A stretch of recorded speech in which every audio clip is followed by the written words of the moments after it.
for those who don't know Tim is an author. He is a musician. He is a stand-up philosopher, and he is a man who wears many hats.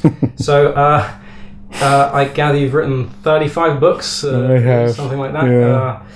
And you're co-author of a book that I want to focus on today, which is the Jesus Mysteries, co-author with Peter Gandy. In preparation for this interview, I read 4 books, so we'll try and cover all of them, but we got Jesus Mysteries, and its sort of companion or sequel book, which is the Jesus and the Lost Goddess, is that the right title? So to jump off, I think if we're going to summarize what these books are about in one very short sentence, which unfortunately will not do it justice at all, but it's about the concept that Jesus never existed. Is that right? Yeah, I mean, that's probably the tagline that gets people like, oh my goodness. But actually, it's what's more interesting is not that the story isn't an historical story. What's more interesting to me is it's a very interesting allegorical myth. So there's 2 parts to it, really. One is going, look, this story which we've been told is history isn't. It's an ancient myth. And if you think about it and you look at the story, it's quite obviously that, really. And presenting the evidence why it's a myth. And then the really interesting thing is then going, well, why does it exist? What is this myth? What role does it play? And does calling it a myth mean we dismiss it as untrue? Or does it open up a deeper level of truth than we previously suspected was in the New Testament story? Well, before we get into the deep meaning and the deep truths behind this story, I think it's quite hard to find a good jumping off point that can begin this. But I think where I started it was from a position of assumption that, of course, Jesus existed. Sure. I think I share that assumption with most people, and most atheists would probably assume he existed. And I think we share that assumption based on the idea that there must be a historical record of Jesus, a thorough historical record of Jesus.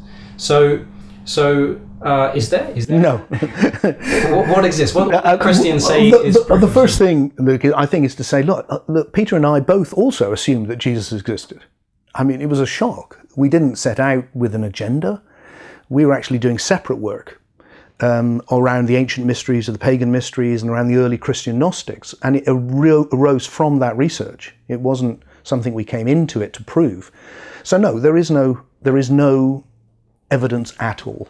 And the evidence which is often claimed, like the references in the history books by the Jewish historian Josephus, they've been well known as fakes for a long time. So you say they're well known as fakes. Do people disagree with you? Is the whole historical Orthodox community on board with that? No, I mean certainly they're not on board with the idea that he didn't exist.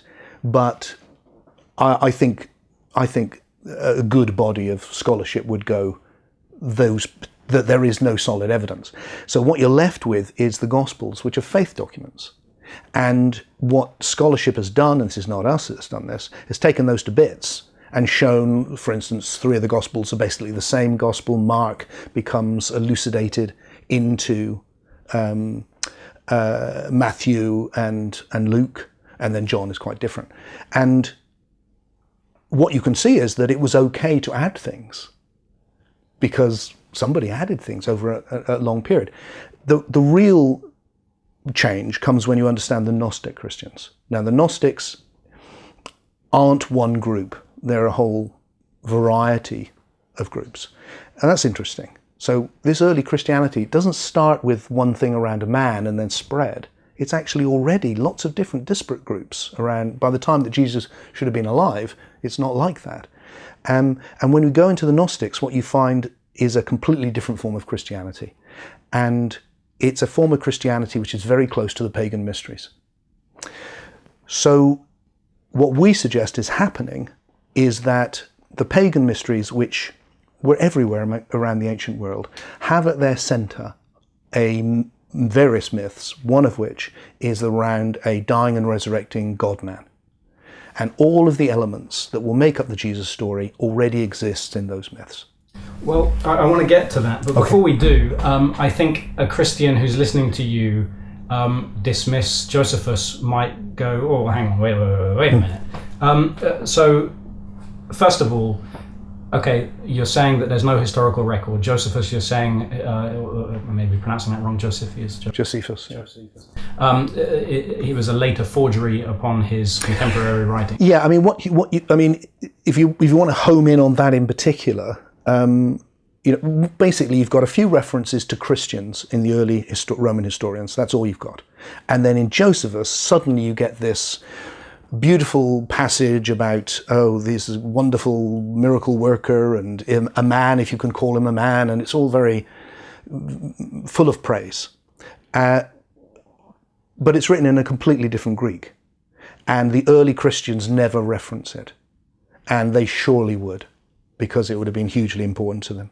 So it's been inserted. And what that shows you is that the early Christians, once it's taken off in Rome, they were looking for something, and it wasn't there. So they put it in, and that's been a characteristic of the way that history's been manipulated. Is it not there because there weren't many historians around? For example, Pontius Pilate, someone like that. Is there any evidence of him? Oh yeah, Pontius Pilate is a historical figure, but none of the key figures in the Jesus story are like that. So look, it's no surprise there's no evidence. Even if he had existed, there could well have been no evidence. Although, if the story is true, if someone came back from the dead, certainly if the night was rent in two, and all of the miraculous stuff, you'd have thought someone would have noticed that. The dead came out of their graves, and someone would have noticed that. But leaving that aside, of course there could have been a miracle worker in that area, and we wouldn't know. So it doesn't prove anything.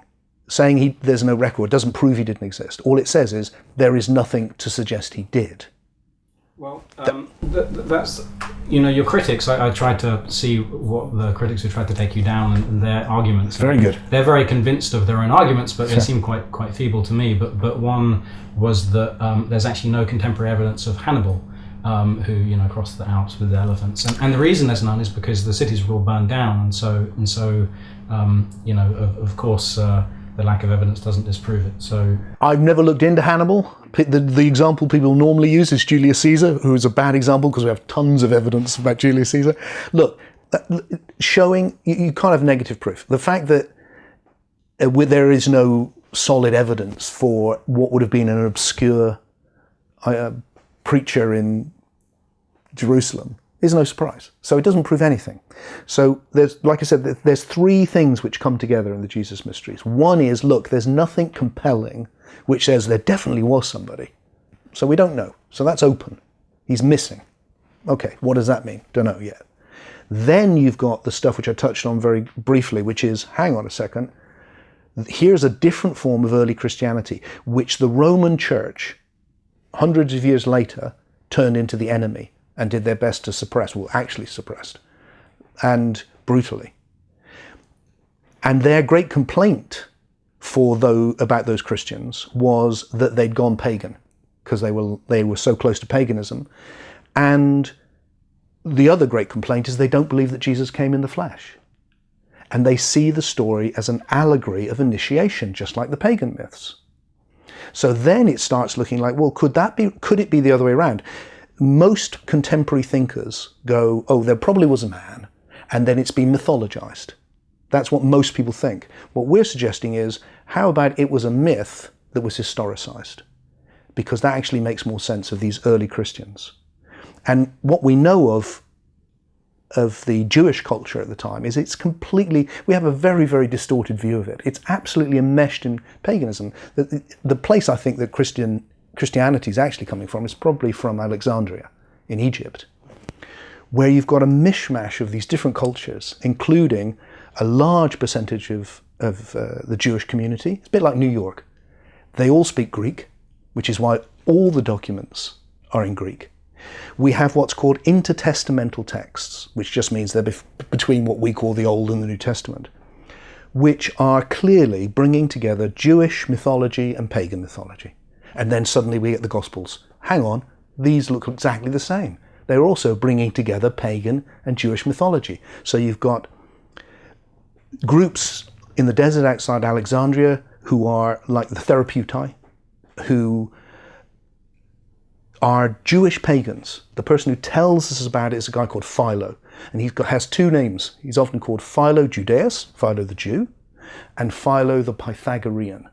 So he's a Pythagorean, he's in the pagan mysteries, and he's Jewish. And what it looks like is the Therapeutai are practicing a Jewish form of the mysteries around the myth of Exodus. And the Exodus is interpreted allegorically, not historically, and it's about coming to the gnosis, the knowledge of God, and that's the equivalent of coming to the promised land. And the character that takes you to the promised land in the myth isn't Moses, it's Joshua. And in Greek, the name Joshua is Jesus.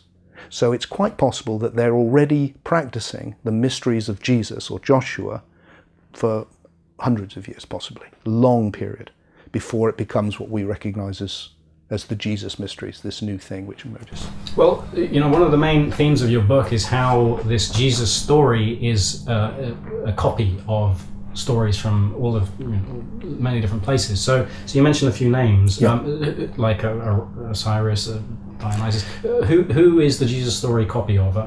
It's not a copy of any one story, and if it was, obviously, people would have noticed that. What it is it shares what, like Campbell talks about with a myth having the same anatomy. And the example we use in the book, if you think of West Side Story and Romeo and Juliet, it's like they're completely different, but they're not, are they? They're the same anatomy, they are the same story. So if you look at it, you can see that all of those elements, like born in a cave, of a virgin, son of God, 12 disciples, changes water into wine at a wedding, preaches love, falls foul of the spiritual authorities, is put to death, comes back. You celebrate his life through taking bread and wine. Was it the 25th of December, is that one? 25th, yeah. The 25th is probably a late one, actually. But so it's a bit like the analogy, to try and get it, you've got to think that this myth making is a high art form of the ancient world. So it's a bit like if you looked at sci-fi films with a message, The Matrix, say, or one of those movies. You could look at it and go, oh, look, they've taken that from that, and they've taken that from that, and they've combined it in a new way. Well, that's what human beings do. And myth makers were doing the same thing. They're taking that idea from there, and this idea from there, and they're weaving it into a new living story. So the character of the rising and dying and rising dead, the God-man, had already arisen as Osiris and Dionysus and Serapis and Adonis and Attis and Serapis in Alexandria and specifically, and then he becomes Joshua or Jesus. There's also, it strikes me, some similarity with Quetzalcoatl as well. I know the Mormons consider Quetzalcoatl to be Jesus who went to the Americas.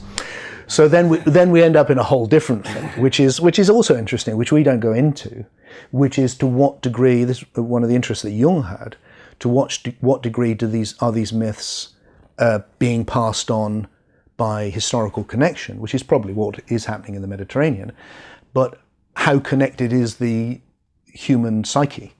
So that are they archetypes that are going to arise even if there is no direct connection? Unless there was a direct connection we don't know about, which is also possible. Well, so these original biblical authors, when they're coming up with this story, and then later trying to supplant it as the one true story, it strikes me kind of as odd that they pick from stories that already exist and then claim that their one is true. So, for example, we all know the story of Star Wars. Now, if I go and say Star Wars is actually skiing, and Luke Skywalker is Bob Bobson, and Darth Vader is, I don't know, Dirk Diggler or something, and then, to try and get everyone to believe that that's the actual story of Star Wars and the other one never even existed would take an enormous amount of brutal suppression. So that's the wrong analogy, because that's not what happened. So over a long period, century, you can see the story taking shape. This is many, many different people contributing. There is no deceit. No one's trying to pull the wool. It's not a conspiracy. It is simply people putting together a new mystery school, or deepening an already existing mystery school. And what then happens, the twist comes when that tradition reaches the West, when it arrives in Rome and in Gaul. and you start getting for the very first time a new idea. Now, the reason for that is that whilst in the pagan tradition you get plays, like the plays around Dionysus and so forth, the Jewish tradition is to write histories. Now, they're not histories like we would understand histories. They're not actual histories. They're myths. And they originally, the Jesus story doesn't have any location. That's been added later. That's not our research. That's other scholars.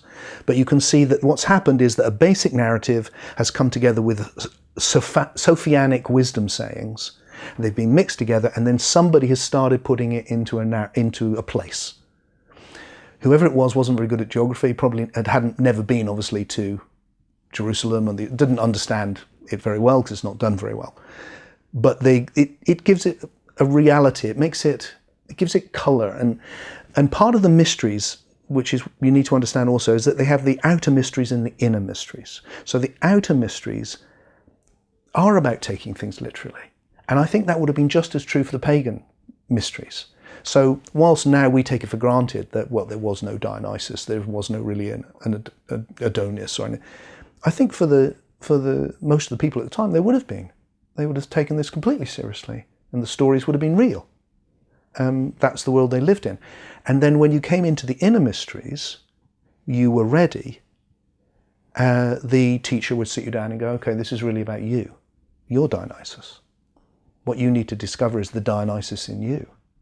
And this story that you've been following is actually a story of your own spiritual evolution. So that's what's happening the same with the Jesus mysteries. And this is all colour for the outer mysteries. The story has got a richness. When it hits the West, they lose the inner mysteries, and it becomes literalized. And you get for the first time this really strong claim that, this is only just happened. That's the other thing. All the other stories happen in mythic time. You don't know when they happen. But this was recent, relatively. And the response is interesting because the pagan critics, and we're talking now the 2nd century, start saying, hang on a second, you've just plagiarized our myths. You're saying the same as us. And the response of Christians like Irenaeus and Justin Martyr, who are the very first who will become Christianity as we now know it, Roman Christianity, their response isn't to deny that, because they can't. Their response is to say, yeah, but yours is just a myth, and ours really happened. And that's their selling point. It's like the New Age, you need a selling point, and that's theirs. But how can they say that when so many of the stories are the same? I mean, are they the same? The born in the cave, the light, 3 shepherds, all of that kind of stuff? There's most of it. Their response is to make a virtue of it. So their whole thing is, Jesus came and actually lived this out. And people say that to me today. The difference is that he actually came and lived out the story. So that the ancient myths and the pagan myths were prophecies or something like that? Well, for the Christians, they were diabolical prophecies. The devil, this is I forget, to be honest with you, Luke, whether it was Irenaeus or Justin Martyr, I'm pretty sure it was one of them, might have been Tertullian, who deals with exactly the issue you're talking about by saying what happened was the devil came, spread all these stories, so that when Jesus actually came, people would be confused. And that's it's diabolical mimicry.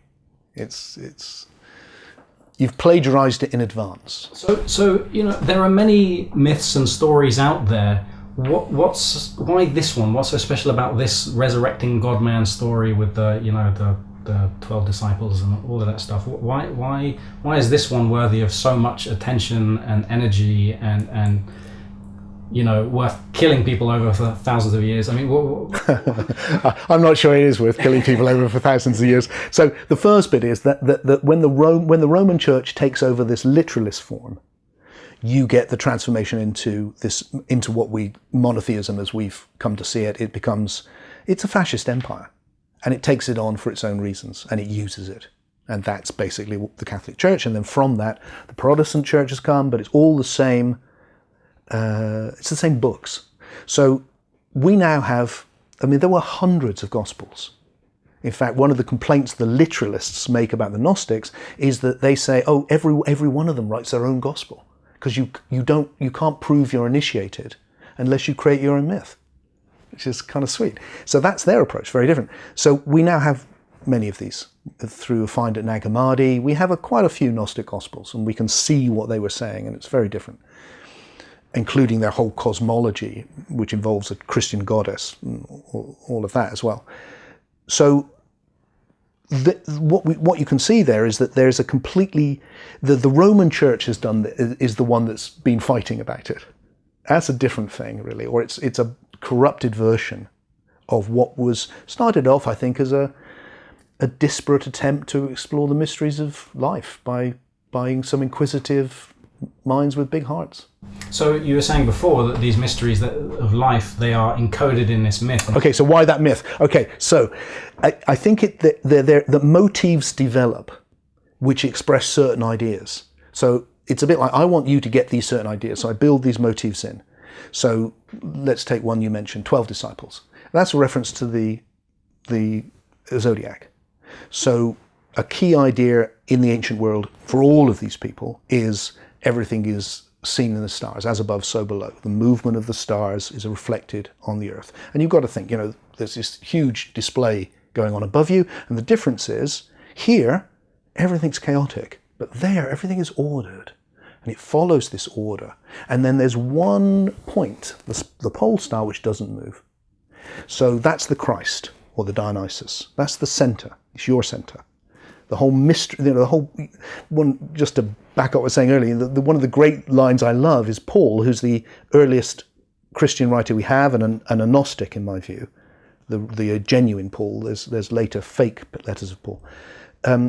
His whole thing is, look, Christianity is about discovering the Christ in you. That's what it is.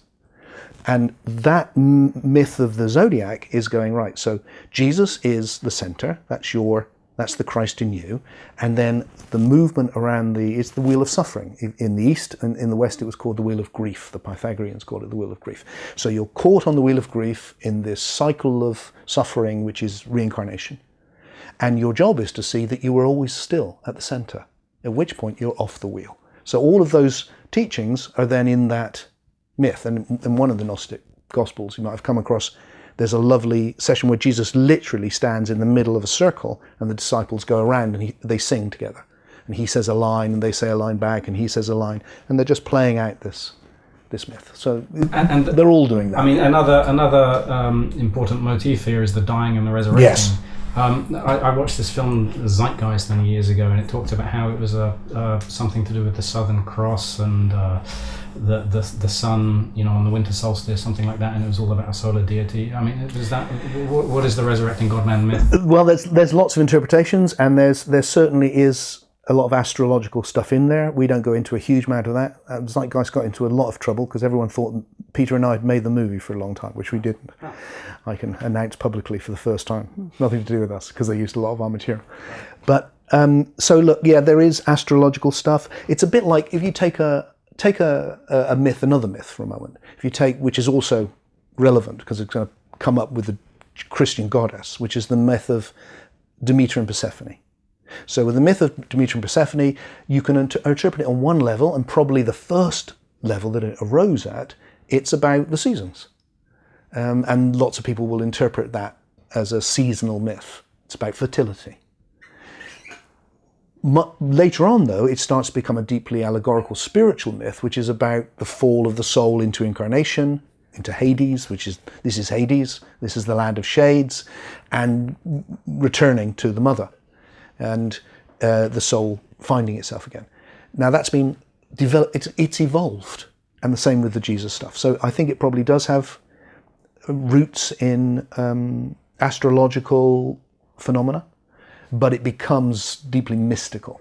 And by the time it's Gnostic, it really is interested in, you need to die to your lower self, what they call the eidolon, the image, to what we might today call the ego, that thing where you just think it's all about me.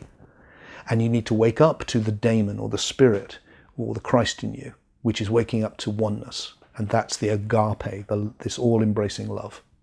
And that's your connection to God. So it's about, and that's again, a universal. You can go to Native Americans and you'll find them doing death and rebirth ceremonies. Human beings have been doing that, I suspect, from Neolithic times.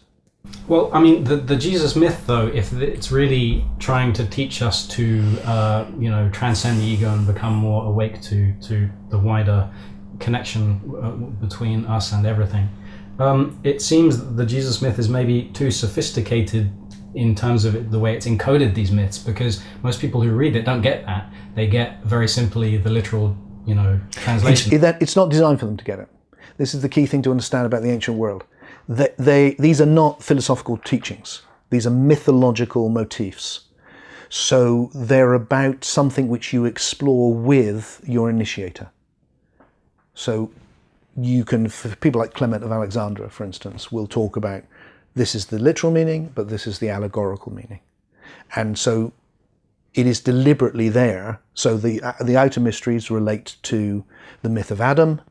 So Jesus dies for the sins of the world, all of those ideas. But once you realize it's about you are the one that's fallen. You are the one who's fallen into sin. Sin, a really important word. It's hamartia in the Greek.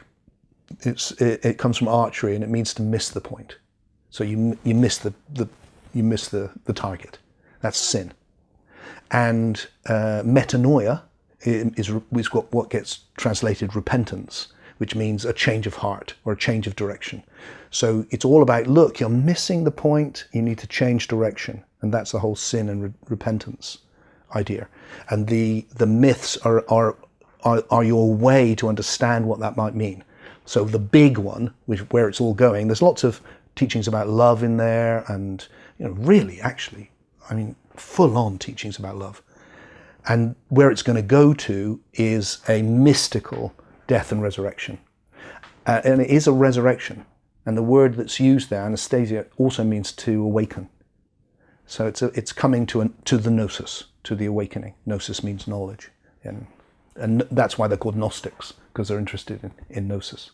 Well, this thing about having, trying to access these inner mysteries, it's done with a sort of mentor who's spiritually guiding you, and it seems like that's quite a large barrier to entry, and it seems quite opposite to the way that the Roman Church had a fervor to convert everybody and get everybody into this religion. It seems almost like, let's not let them into the religion. That was the original Christianity. No, it's not that. It's just that it's modelled after the mysteries. And the early texts use the language of the pagan mysteries. So the system of the mysteries was you had an outer mysteries, you had inner mysteries. And literally, the outer one is about how you behave in the world. So the first thing is, hey, learn to be a good person.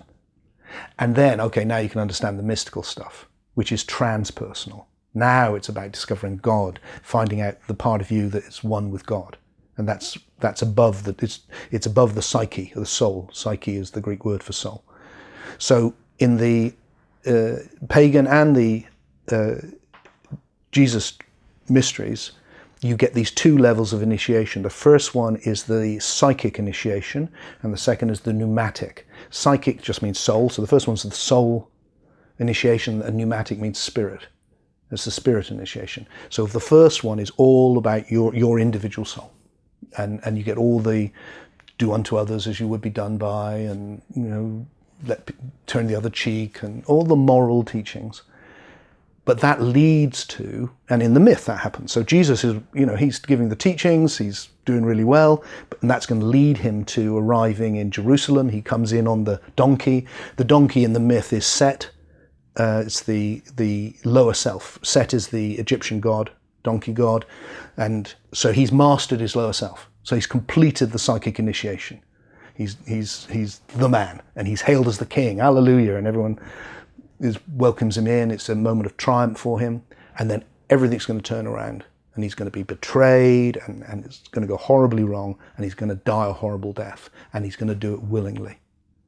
And that is suddenly in grotesque imagery, which I wouldn't use today if I was sharing these ideas, but they lived in a pretty brutal world. You get this deep confronting teaching about death and rebirth. But it's like the Gnostics do it differently too, because they have a tradition that's called the laughing Jesus. So in one of the Gnostic texts, Jesus is on the cross dying, but his spirit, the real Jesus, is in a cave of light laughing, saying, I seem to suffer, but I don't suffer, because I distinguish what I appear to be from what I am. And what you've got there is a very confronting teaching.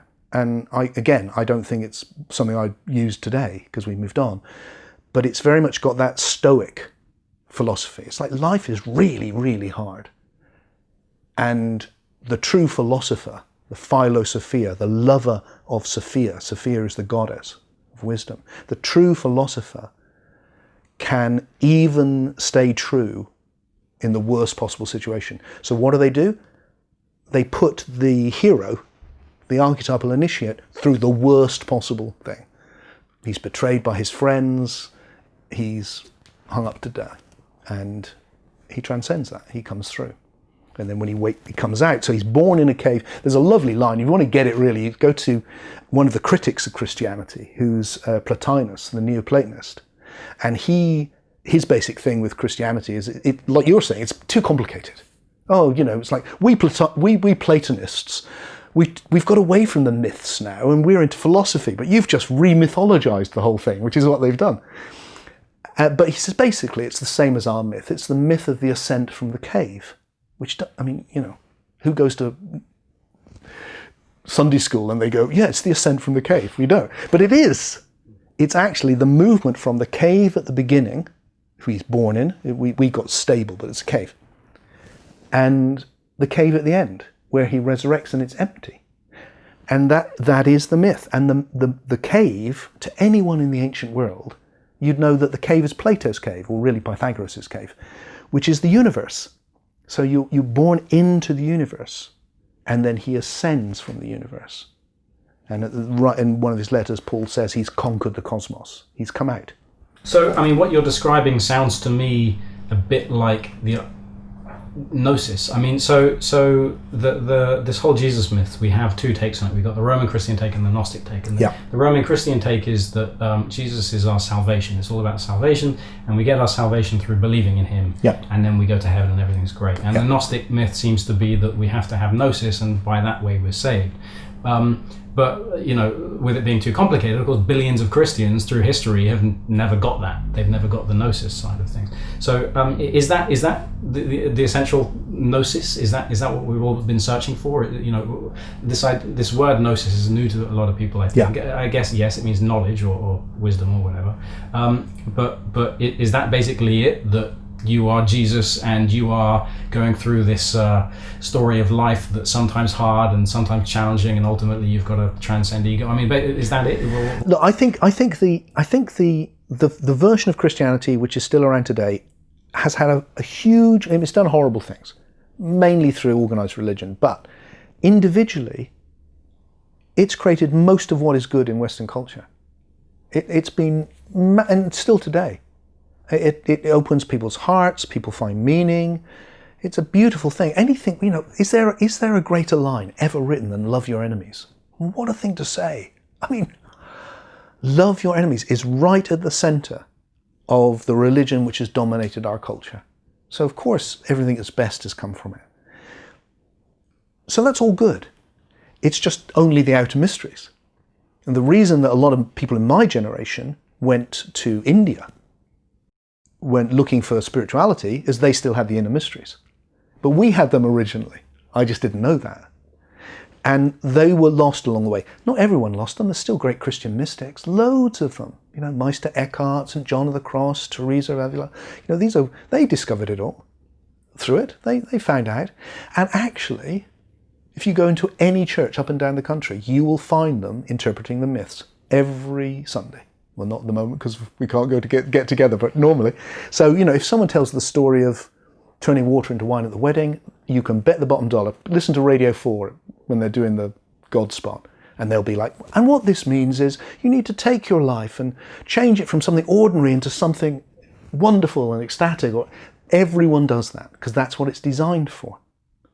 So really, I think we just lost the inner mysteries. Or we lost the structure which allowed them to flourish. But they're still there. And then that is literally the inner work, which then goes, it's beautiful, the idea that someone did it for you. But when you're ready, you go, no, it's about you. You need to do this. You need to make the journey. And you're ready now. And that will lead you to not believing in God, but knowing God. And that's a completely different thing. Well, I'd like to go into how to really do that yourself, but before we do, there's so much information about the Gnostics and this kind of alternative view to this whole Christian myth. Well, alternative. I don't know if it's alternative. I suppose it's just a deeper view of the myth. But they have a very contrasting view. In some ways, so as I understand it, they believe that this whole idea of God, Yahweh presented in the Bible, was actually a bad guy. Am I right about that? Like, so, for example, the Garden of Eden story with he lies to them. He says they're going to die, and then don't eat the tree of knowledge, and the snake is a good guy. I mean, what's going on there? Is the Christian God a good guy or a bad guy according to the Gnostics? The Christian God is a good guy, but Yahweh is not a good guy. At least for some of the Gnostics, quite a few. So they're wrestling. Everything evolves throughout history. And you can see the mysteries are evolving. So you've got, what the Jews did, what the Jewish Gnostics did, was the same that people like me do now. They synthesized what they had available. I got this and I got this. How does this fit together? My latest work is all about that. It's eclectic. And the ancient world had one language, Greek, and it was eclectic, especially in places like Alexandria, where you literally had everything going on. So you've got a problem now. How do you fit together your texts with this new information or this other information which you want to integrate? And one way they did that was to look at it and think, well, they were after the God of Plato, the one, the good. Yahweh's not that. He's a jealous God. He's a punishing God.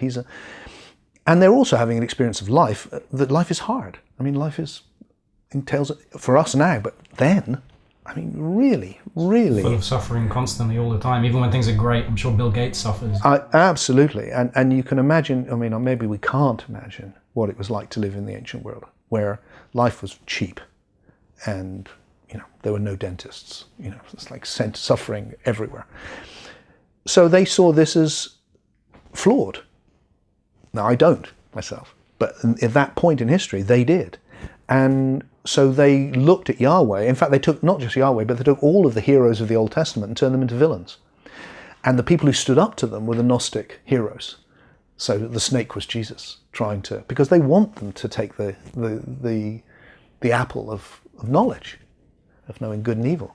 So in their view, is this world a creation of God, or is it a creation of Yahweh? Okay, so they have a complex metaphysics of emanation, which starts with the true God, and then in a way very much like Kabbalah, Kabbalah is really like what happened to Jewish Gnosticism that didn't become Christianity. They're very similar, I think, to the Jewish Gnosticism.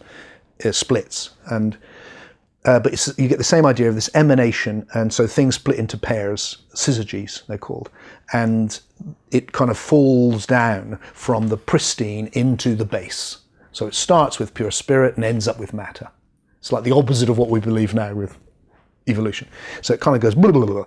And the last bit that creates the world in their metaphysical mythology is done by Sophia, the goddess Sophia, has a child who is Yahweh, or the demiurge, or the creator, and he is full of himself and thinks he can create a world and messes it up. That's one of the kind of quick ways through it. And that's the one we're living in. And that's the one we're living in. So the job is to get free from Yahweh and to get back to the true God of love. Because they look at Yahweh, and what they're really doing, I think what Jung would see in this, because he was fascinated with the Gnostics, is that what's happening psychologically in the soul is that they are wrestling with getting beyond the God of justice to the, who's going to punish you and reward you, to the God of love, which is about redemption. And psychologically, that is a gigantic leap forward and has huge implications for everything that will happen right across the world, actually. You've got to look at someone like Mahatma Gandhi, who changed the world in the last century, but took it from Christianity, took it from this love-based religion, which emerged by going, we don't want the God of justice. We want the God of love and forgiveness. And that's a huge jump. Can you feel it in yourself, that jump between what's right and what's wrong, and, duh, that's not fair, or, to turn the other cheek, to I forgive you 70 times, 70 times, to I will die although I'm innocent.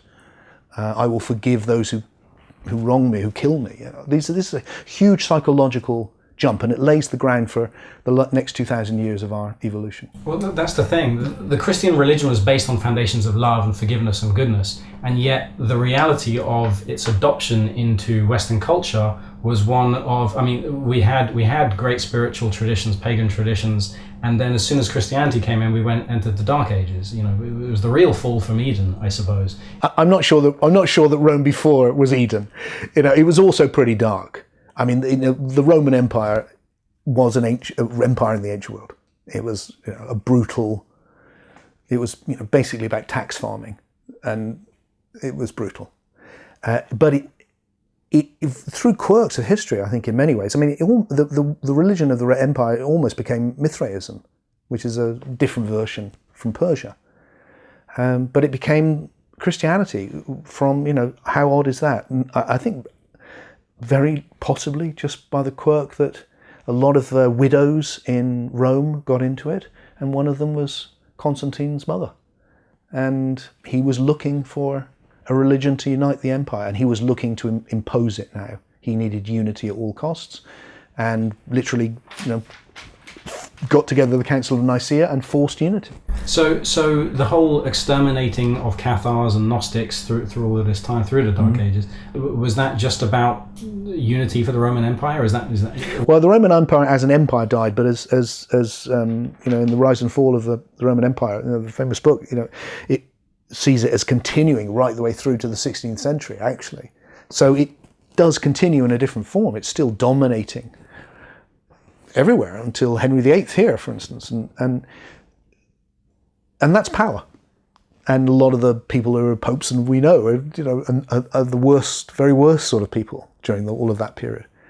So there's two sides to it. There's a power religion, and then there's this, inside it, there's something beautiful, trying to get free all the time. That's the thing, is that I think you described it in the book as a power-crazed cult spreading guilt and fear, and yet what they're really spreading is a myth of love and forgiveness. Yeah.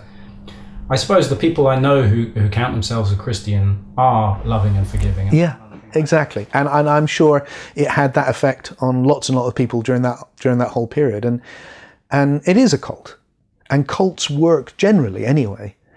They have a dark element, which makes them what they are, but there's usually good things in them, which is why people are attracted. And Christianity historically has been like that. But it's kept evolving. It hasn't stayed still. It's still moving. Well, now we're in an age, actually it's an astrological age, we're in the end of the age of Pisces, That's right. Which represents astrologically organized religion, and we're entering the age of Aquarius, and things are changing, and Christianity, of course, is losing its relevance, but what seems to be replacing it is scientism. That's in vogue at the moment, which says that the only real meaning to life is to accumulate wealth and not much else. And so I think there's a kind of spiritual hole in people that used to be served by Christianity and isn't anymore. So what is it that we can do to I guess, you're talking about the inner mysteries, the getting connected to your true purpose in life and understanding your connection to everything. How do we start doing that? What can we take away from the Jesus myth to get there? How do we become more spiritually connected to the whole, if that's really what Christianity was teaching, and that's what's. So the work on Christianity that I did with my dear friend Peter Gandhi was 20 years ago, and a little bit after that. There was a lot of pressure on me to stick with that because the book was an international bestseller, which is you're the Jesus man. But very quickly I looked at it and I thought, you could spend a lifetime just talking about this. But actually what's important is not to write about the Gnostics, but to do what the Gnostics did. And what the Gnostics did was they took this ancient evolving gnosis and they turned it into something new for their time. And it was something so creative that it's still with us. So what's been my preoccupation for the last 20 years is how can we, there's something in this, which I've explored experientially, the gnosis is real, it's life-changing. How can we, these old myths are not going to do it anymore. They do for some people, but increasingly the scientism has been the deconstruction of the myths. We've done that in the Jesus story. It's like, oh, these are myths. So what would it be today? How can we come up with something which is what I would call trans-scientific? So the scientific has taken us forward because it's gone, clear your head, the world wasn't created 4,000 years ago. There was no one who came back from the dead. This is all mumbo jumbo. Let's look at the evidence, and suddenly we've got the internet and we can fly and go to the moon. Unbelievable. But we've lost the inner mysteries again. We've lost the meaning of existence. So what I'm interested in is, okay, I've spent my life exploring that in all of these different spiritual traditions. How can we find that again today and understand it alongside science, not instead of it, but alongside it? And then maybe scientism can grow into a trans-scientific spirituality, which includes all of that on its own terms, not with quantum mumbo jumbo and there's a lot of nonsense, in my view, being done. But with something which genuinely does that, but brings back in the essence of what's still there. But it will need changing, just like they had to go back and go, oh, these people in the past that were heroes, we now don't see them like that. Yahweh we saw as God, now we transcend that. We have to do the same. We have to move spirituality on. And we're going, as you said, we're going into a new great age, which is interesting. The age of Pisces has been dominated by Christianity. I think that we're in for a completely new stage now. And I don't think we'll stay with scientism because it only addresses half of reality. It's very good at that though. It deserves a huge amount of respect. And it's brought in more compassion as well. That's the other thing. It's not just all been, hard-nosed mathematics or something. I mean, what I love about science is that the world before that was a world still dominated by the justice idea, really. So if a child dies, God wanted the child to die, and you're being punished, or it's your karma, or you've got a deformed member of the family, and it reflects badly on them and on you. And then science came in and just went, oh no, that's not like that at all. No, we should take care of everybody, and we should find out the causes of these things, and we should change them. We should heal them and get them right. And what do you know? Well, you're talking about forgive me if I'm mangling the words, transcendental new science and spirituality mixed together. Yeah, so I call it trans-scientific. Often people call it trans-rational, but I think that's confusing because by trans-scientific I just mean that Ken Wilber, the philosopher, has this lovely phrase about transcending and including. So going beyond, but not losing the thing you've gone beyond. So I think we need to go beyond science and understand the deeper levels or the soul levels of reality, but based on science. So what does that really mean then? Okay, so I'm listening to you now, all these people listening to this interview. What does that really mean in practice? What do I do? Go and meditate in a forest and then and recognize that the tree has roots that talk in my verbal networks? I mean, what does it really mean to do as you're saying? Okay, so there's two things. One is the question, what do you do to get this? And then there's what's the understanding which underpins that. So I'll just say very, very, very briefly the outline of the understanding, and that can lead into what you can do. So the big change, the big idea, I think, in science is less than 100 years old, which is the universe isn't a thing, it's a process. Monumental idea. Everything has evolved. We're in a 14 billion year process of evolution. I mean, it's just a huge idea, and everything seems to bear it out. This turns around the ancient spiritual idea. The spiritual idea is it's all perfect, and then we fall down into this shithole, and we need to get out. This idea is no. It's been slowly evolving, and that's why it was bad, and now it's getting better. and we are that process. And that process has gone from the development of the material world to, on this particular planet at least, the evolution of life from the simplest of form to the massive ecologies we have today, including human beings. And then in the human form and some other forms as well, you've got the development of the psyche. Now, the word psyche is the ancient word that the Gnostics used. All their teachings were about the psyche. It means soul. So the process of evolution, it's not controversial, has gone from matter to the soul. That's every scientist would agree with that. In what way? You mean we started with a Big Bang and had an element of hydrogen, it turned into humans that have souls? I mean, yeah, well, that's exactly what's happened. Now, how you understand the psyche, of course, that's up for grabs. But what we've got is that the story that science tells is exactly that. 13.8 billion years ago, there was nothing but hydrogen and a bit of helium. Now it's having a conversation about itself right now. That's what's happened. We are the universe having a conversation about what the hell the universe is.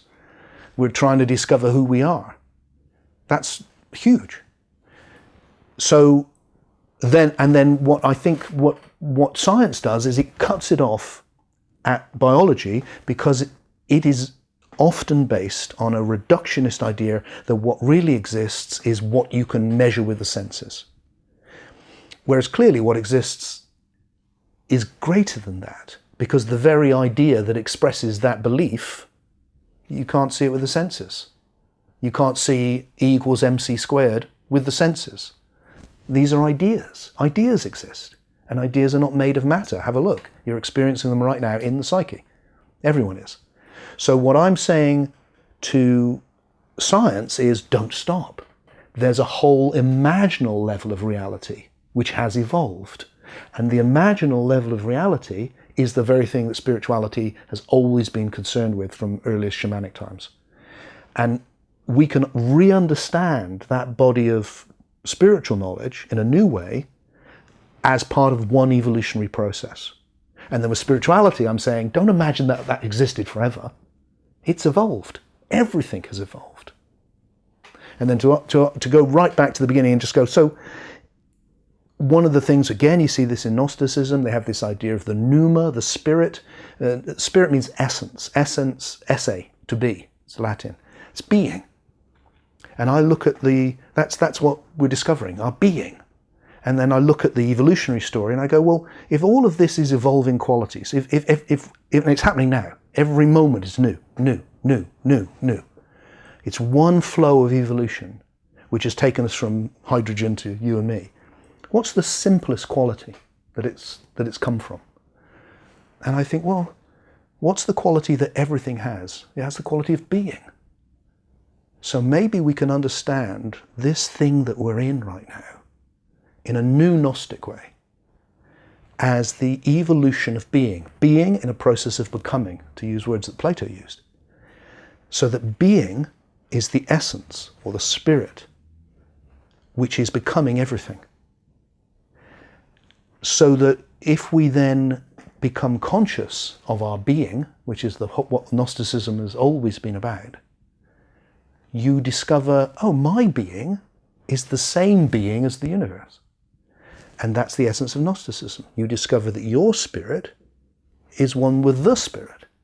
Or indeed in the East, your Atman is one with Brahman. It's the same teaching everywhere. But then what do you do with that? Okay, so I'm not a separate individual Luke, I am part of the totality and we are one spirit altogether. Okay, great, so what? What does that change? What do I do? How does that change the way I live my life? What do I do? Well, I think it changes just about everything, in my experience. So the first thing is, it's not just a kind of like, oh, okay, that's an interesting idea. If you go into it, it's a full-on experience. That's why it's the gnosis. You know something. And it's also agape, it's love. And it's not limited love, like my love for my daughter or my wife or my friends. It's a universal, all-embracing love. Because love is how oneness feels. So you feel one with somebody, or you commune with another person or another soul, you feel that connection, and that's what we mean by love, I think. And then you suddenly feel it for everything and everyone. And that is this That's why you can love your enemies. That's what the teaching is about. It's like there is a love so big it even includes your enemies. So that's the first thing. You become, the word I've started using is that we're evolving from individuals to unividuals. I think that's the next step of our evolution that's got us from hydrogen to here, hasn't finished. The next step is that human beings are waking up to being one with the universe. So from individual to unividual. And the Gnostics, and not just the Gnostics, obviously the people who wrote the Upanishads and all of them, were the small group of precursors for this thing which was going to just take off slowly and underground, and is now beginning to, it's come above ground. Now it's sprouting above the ground. And suddenly lots of people are getting intimations of, I had an experience of oneness. I mean, when I used to teach about oneness 20 years ago, no one knew what I meant. Now, if I say we're all one, most people know what I mean. Many people have experienced it. And then you start living a different life. Because you're living from connection, you're living from love, you're living a life full of meaning. You look at the universe, it's like, wow, I am the universe exploring itself. Okay, so I recognize this idea as probably true. I try and hold it, and yet at the same time, though I recognize myself as part of everything, and I have sometimes a total love of everything. I think you've called it big love in one of your... I have. That's what I love. This sort of deep awake state, I think you called it as well, which is the awareness of my oneness with everything, and my love for it. And yet, I'll go outside, someone will cut me off in traffic, I'll get bloody angry, and again, I feel disconnected and separate. Yeah. And you know, just looking around the world around us, things are pretty much falling apart. They're not, we're not, you don't go outside and see people hugging each other and loving the trees and everything. You see people cutting them down and beating each other up. So, I mean, well, there's both, but... So here's the first thing. I think, with respect, that you are completely wrong about the state of the world. God knows there is so much that needs to be better, but there is a massive misconception about the state of the world. And one of the things which I point to a lot is the work of people like Hans Rosling and others, which absolutely clearly show that on every metric that we have focused on, so poverty or child mortality, length of life, basic wealth, there has been such a profound betterment for everyone. We don't even notice it. And also there's been a huge growth of compassion with that, much bigger than ever before in history. I wish people understood history more, because I think they'd see where we are now much kinder. Because it's easy to look at things and oneself as well and think, oh, it's terrible, because there's plenty to complain about. But it's also important to look and just go, wow, this is incredible what we've done. That actually it didn't occur to me once when I had kids that they might die. They might, of course, but it was unlikely. I didn't know it. I don't know anyone whose kids have died. But go back a little way and you would expect to lose most of your kids. Not long, right? Yeah, not long. And that's just with everything. These are huge, huge steps forward which have happened. And so alongside that, I think this unividuality, or the group of people who are having the gnosis is still pretty small, even those that are trying or had it once. But the group of people who care about people on the other side of the planet is huge. You know, people will give their time, their money. People, you know, when we had the last big war in Iraq, people came out to try and prevent that war all over the world. It didn't work, but when else would you come out caring about people in another country you'd never meet? Okay. These are huge. So you are absolutely right. Things are way better than they used to be, and yet at the same time, things are worse. For example, you know, I often feel that we're facing the eschaton in terms of, you know, the planetary systems are breaking down, that the ice caps melting. We're facing a blue ocean event possibly this year. Okay, so what you've got, it seems to me, is the same thing that's happened throughout history. And you know, this is, I mean, obviously happening on a larger scale now, which is that in solving one problem, just like we do in our own lives, we inadvertently create other problems, and then we have to solve them. And what we've seen in my lifetime over the last few decades, and the work I did around environment when I was younger, was about waking up to, oh, we've now got another serious problem. So all of these things have got better, this has got worse. And you're absolutely right. So now what we need to do is bring that same level of commitment and compassion. And one of the things that will help that is when you realize we're not separate from nature.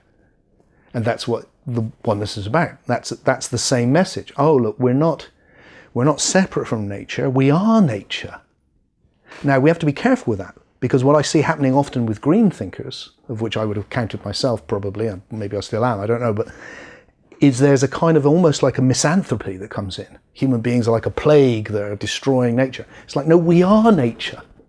And we are nature doing what nature wanted to do. We're really successful. That's what nature wants in every form. It's just that we have done it so well. But we've got this special thing, which is why we've been so powerful. We have the psyche. Other animals have psyches too, of course, but we have it big. That's what we've specialized in. And so that means we can imagine and create. So now we have to use that in a new way.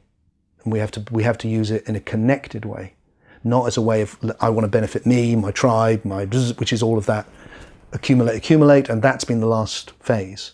Now we need to transcend that and have a completely come from, we need to find the connection and the love that comes from it, and then we need to find new wisdom. And we're doing that. We are doing that. It's happening. We need to do it fast, but it's happening. Well, that's the thing. We do need to do it fast. So okay. Absolutely, we want Trump and everyone, Boris Johnson, all these people have transcendental experiences and realize their deep connection to the planet and make everything better. But that's later. In the meantime, how do we do that ourselves? How do you get to this state of deep awake, this state of individual? Unividual, sorry. That's all right. It's a new word. How do we get to this state of unividuality within ourselves? What do I do today, tomorrow, to feel that, and not just feel it, but hold on to it and keep that as my perspective of reality rather than just a momentary ascension? So the first thing is, it's really good to have a powerful experience of it, because once you've had a powerful experience once, it's like So when we could get together, obviously we have a new problem right now, I would run these events called Deep Awakenings, where I would do everything in my power to help people have that experience, and very often, most people did. And what I was using there was meditation, but also connection. So I found that because there is one of us, if you connect people together, so if I look at you, if I play beautiful music, because music's magic, it's from the imagination, and we connect, and I look and I realize, hey, this is interesting. I'm looking at there's a beautiful face, there's your eyes, but what I'm connecting with is your soul, your psyche. And I can't see that, but there we're connected. The psyche, which is non-local, is connecting with psyche. It's happening all the time. And that changes things. And then you go deeper, and you get to a place where the universe is looking at itself, or the oneness of being is looking at itself. And that's a really powerful experience, and you feel it through the love. That is key. That's one part of it. Then there's the returning to it. Well, I think it's about learning where to put your attention. So you can do it in a million ways, actually, but a simple way is you just become aware of your being that is one with all being. And if you practice that and you learn how to do it, it's like, teach me, how do you do that? Okay, so if you can, this is something you need to spend a bit more time with, but if you're aware now of the being of your body, say, and the being of your psyche, they exist, and then you extend that out and you go, oh, hang on, there's the being of the air I'm breathing, there's the being of the chair I'm sitting on, there's the being of the room we're in, there's the being of the whole planet, there's the being of the whole universe.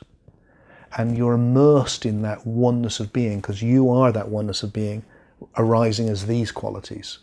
And so the whole of reality is the one in relationship to itself.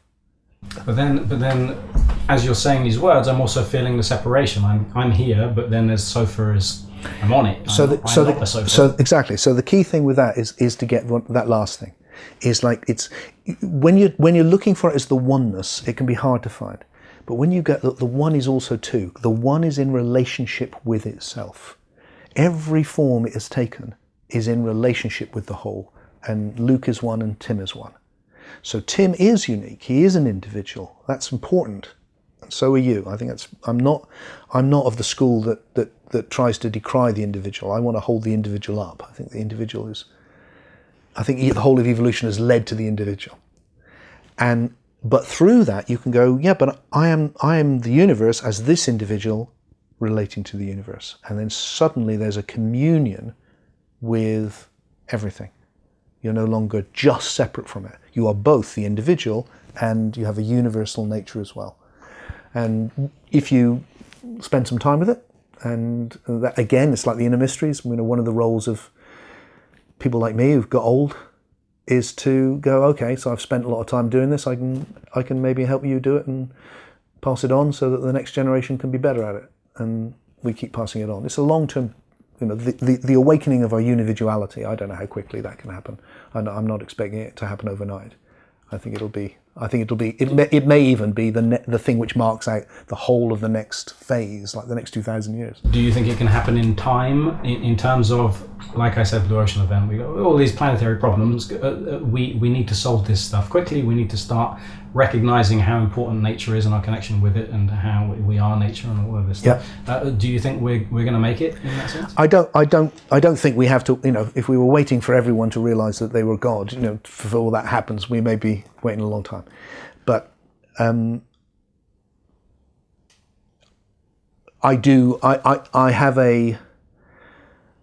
have an evolutionary optimism because we've come this far and because we're very smart and that there's a lot of goodness in the world. Just about everyone I meet is a good person. So the good people way, way, way outnumber the people who are really caught in themselves. But the people who are really caught in themselves can do a lot of damage.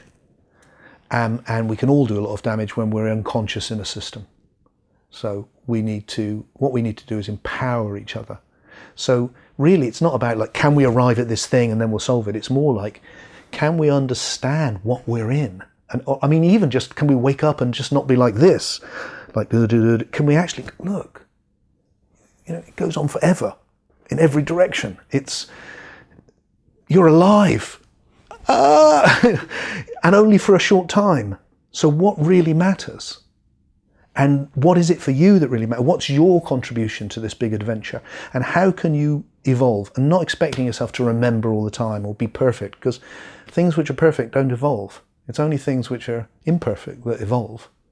So to actually enter into an evolutionary journey, which includes waking up to oneness and the love that comes from it, and then bringing that into the world in whatever unique way, like what you're doing, or the things I try to do with books, or whatever it is. But one question that strikes me is what we're doing here is essentially we're trying to be happy, and are we?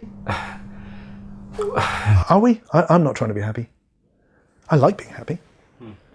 I think that's the myth of materialism, because happiness actually is a reaction to something new that's good.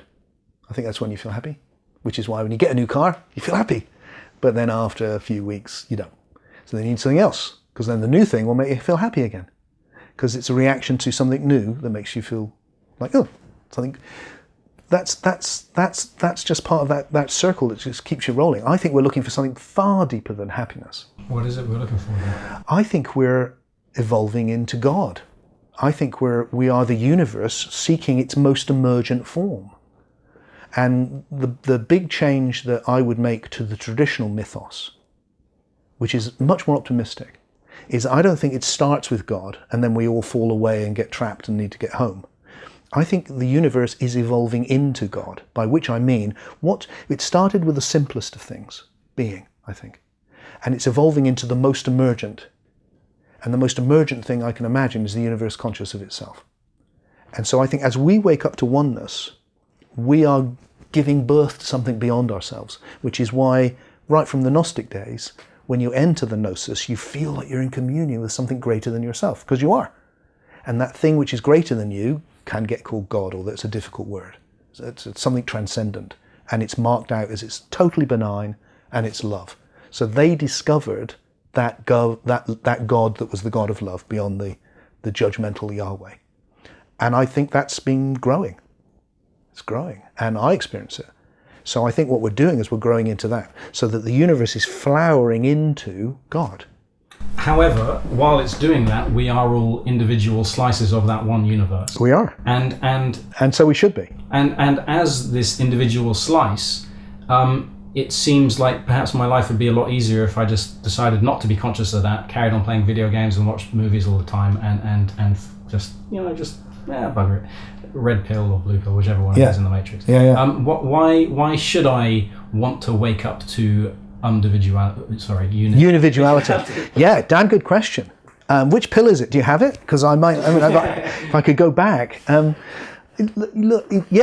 think to enter into this is another big change for me, certainly with the spirituality which is prevalent, the kind of consumer spirituality, American spirituality mainly, which is very prevalent now.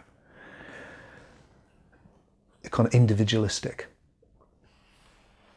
Individualism has been great. We just need to go the next step. It's all about that happiness. It's all about what's in it for me. And what is in it for you? Well, struggle, partly. Also, moments of sublime meaning and tons of meaning, actually. The meaning is what exists in both the struggle and the sublime moments of the love and the awakening. And you feel touched by the numinous, God comes and lifts you up, and then you're not. And then it's like you're working on yourself, or you're working on changing the world in some way, or bringing something into the world. And I know with what I do, which is around ideas and philosophy, trying to get to the fundamentals, it's really hard. And there's long periods where I feel quite lost, where it can feel like it's all falling to bits on me, and then bang, it takes off again. But I've got old enough now to know that process, and I just go, okay, I want this. I don't want that spirituality which marks out the previous period, which is about escape. This is a bad place, escape. And the way to escape is to get rid of your humanity. Don't have desires, don't feel anything. Give up thoughts as well, for that matter. Stop being a human being and disengage with the body, and you can go back. Whereas this spirituality that I'm interested in, this evolutionary spirituality, is the opposite. It's like, no, engage with your humanity in the world. That's what it's been leading to that. That's not a mistake. That's where it's been leading to. It just needs to go another step. And the step doesn't diminish the humanity, it completes it. It transcends it. You become something, because you become part of something bigger than yourself. And you start serving the thing that's bigger than yourself. So on this journey to become more serving something bigger than yourself, a journey of becoming kind of, I don't know what the word is, an aware individual who's serving creation and the evolution of humanity. Very nice. Okay. Well, one of the tools that's helped me along that process has been synchronicity, and I've noticed when I've taken choices that have led me to be more unconscious, for example, play more video games and watch more movies and forget about a deeper purpose or a deeper meaning, the synchronicities dry up. And yet when I take steps to serve the evolution of all, synchronicities start abounding. So for people who want to serve evolution, I suppose. How do we work with synchronicity, and how do we interpret what on earth these weird coincidences are? How do we use them to help our evolution as humans? Well, first of all, I think video games and films are great, and there's a place for video. It's like when I've run a retreat, I just want to sit down and play a video game or watch football or just chill out. And that's fine. So it's all about, there's room for everything in life. It's not like, I don't think we've got to become kind of like, yes, I'm just thinking about the evolution of the planet. It's like, oh, just, enjoy it. But this element is always there. And then the synchronicity. It's interesting, isn't it? So one of the things I want to do with the trans-scientific spirituality is I want to go, look, I experience life. My experience has been full of magic, really. Incredible things, synchronicities, all sorts of stuff, which doesn't seem to have a place within the world described by physics. But physics really works, and it's impressive. So how can it be that I live in a world which is both, seems to be cause and effect, and also like a dream? Which is it? And my sense is it's both. And what I'm playing with is that as these different levels have evolved, that life has evolved into a dream. And that's what I'm experiencing now. So I look at this level of the psyche and it's a dream. And I look at this level and it's physics. I drop something, it's going to fall. And they're all coexisting. It's just that I don't think the psyche, and I see the psyche as a whole, an ecology of soul, a whole ecology of psyche, not just like my little bubble, but connected to what Jung called the collective.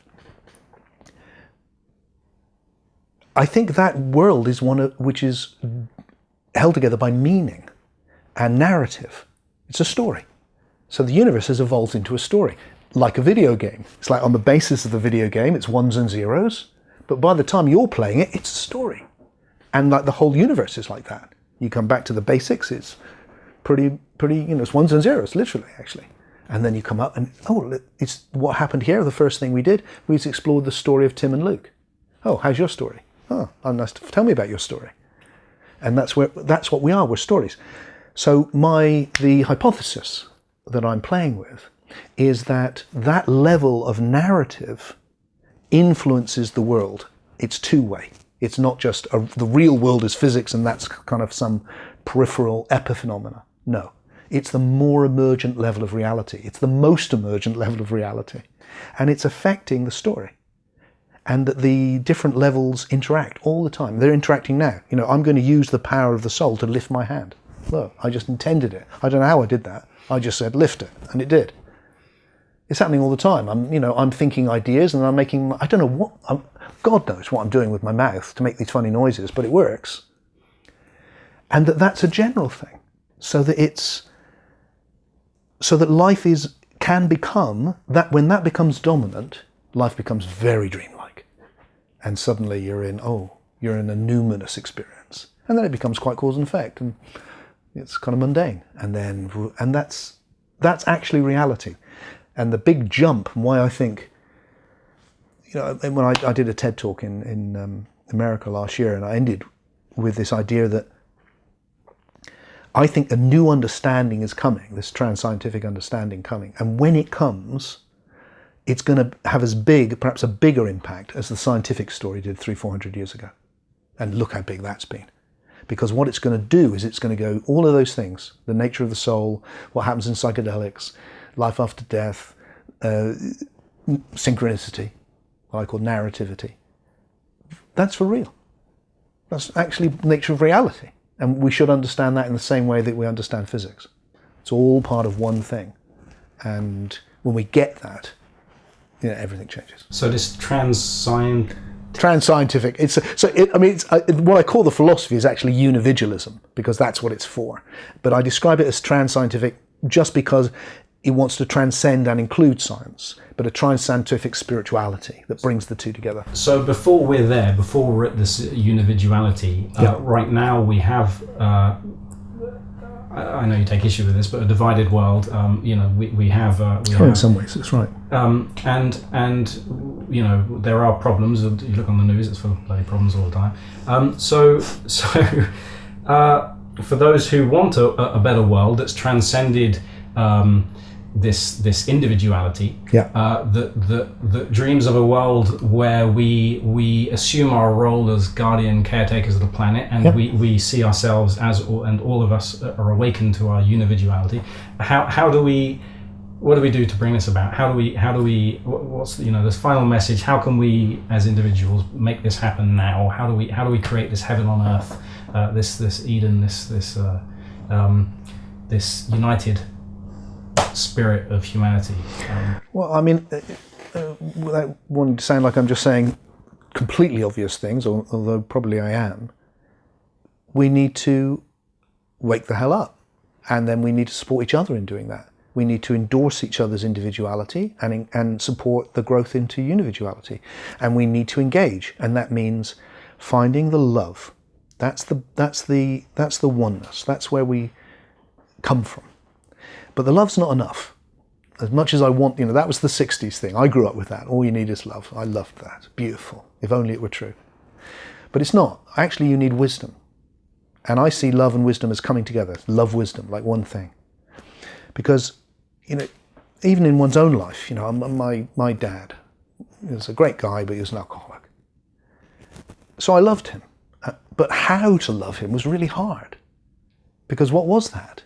How did I express my love for him? Sometimes I expressed my love for him, it didn't harm. So I had to learn to be really quite tough because I loved him. I've seen the same in a different way with my kids. When you bring up kids, you have to love so much that they'll hate you. So wisdom is what we need. And we need to find that wisdom in each other. So we need to gather together people of benign intent. And that is what I mean by a unividual. Good people. Well, not even good people, just people who aspire to be good people, who really aspire to be good people. We need to gather those people together, and we need to, from that love, we need to think very, very carefully.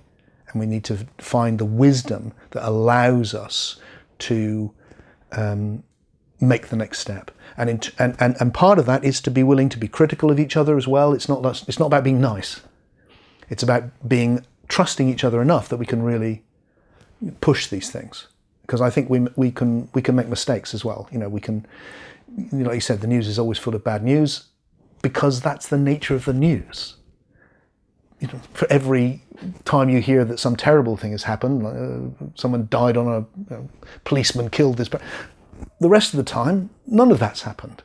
Bill Hicks had great pieces about that. The news never talks about the guy taking LSD and realizing his, Yeah, one of my heroes for that reason. Exactly. So we need to be canny, and we need to support each other, and we need to have confidence as well. The whole point for me about looking back and going, hang on,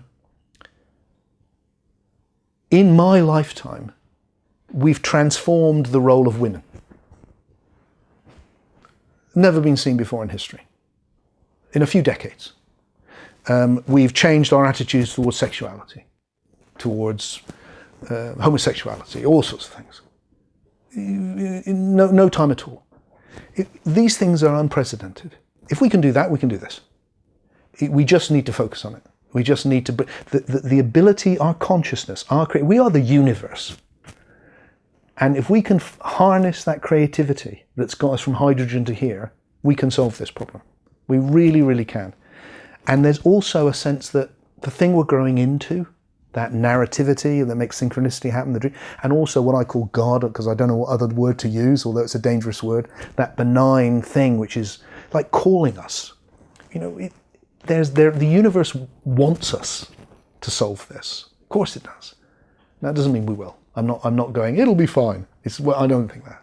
I do think, though, that there's an evolutionary optimism that we can tune into that can give us the courage and the strength to make it happen. And there's lots of examples of things that were never going to happen. In my lifetime, the Berlin Wall was never going to come down.